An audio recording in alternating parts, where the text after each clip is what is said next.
വർഷങ്ങൾ പിന്നിട്ട് സാറുവാത്തിന് ശേഷം മുത്തബിയും സിദ്ദി അക്ബർ തങ്ങൾ മദീന എത്തിച്ചേരുന്നു. ആ വാർത്ത കേട്ട് മുതൽ അസുദ്ദീൻ കാത്തിര മദീന നിവാസികൾ. മുത്തബി മക്കയിൽ നിന്ന് പുറപ്പെട്ടു വാർത്ത അറിഞ്ഞത് മുതൽ എല്ലാ പ്രവാസികളും പട്ടണത്തെ പുറത്തുനിന്നും കാത്തിരിക്കും. വെയിൽ ചൂടായ മഴത്താൽ ചേർന്നു. അത് ലഭിച്ചില്ലെങ്കിൽ അവർ താമസത്തേക്കനെ മടങ്ങും. അന്നും അപ്രതീക്ഷയോടെ കാത്തിരുന്നു. വെയിൽ ചൂടായ മഴത്താണ് ചേർന്നപ്പോൾ അവൾ താമസത്തേക്കനെ മടങ്ങി. അപ്പോഴായിരുന്നു പ്രവാചകൻ എത്തിച്ചേരുന്നേ. നബി ആദ്യമേ ഒരു ദൂതനായിരുന്നു.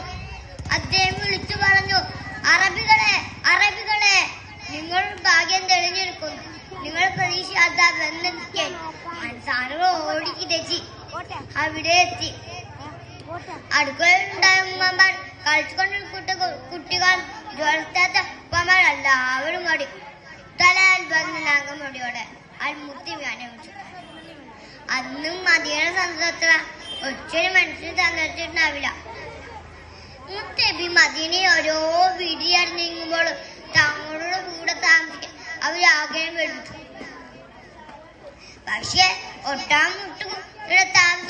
താമസിക്കാൻ മുത്തബി ഒരടിപ്പിച്ചു. ഒടുവിലൊട്ടകം മുട്ടുകുത്തി. അബു അയ്യൂബിൽ അൻസാരി വീടിൽ നിന്നു.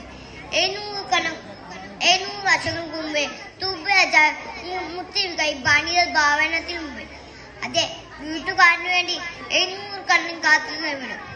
പ്രിയപ്പെട്ട കൂട്ടുകാരെ, ഇതായിരുന്നു നീണ്ട വർഷത്തെ കാത്തിരിപ്പൊടുവിൽ യസീബർക്ക് ലഭിച്ച അന്യാമതികുമ്പള ഏറ്റവും വലിയ അനുവദിച്ച സമ്മാനം.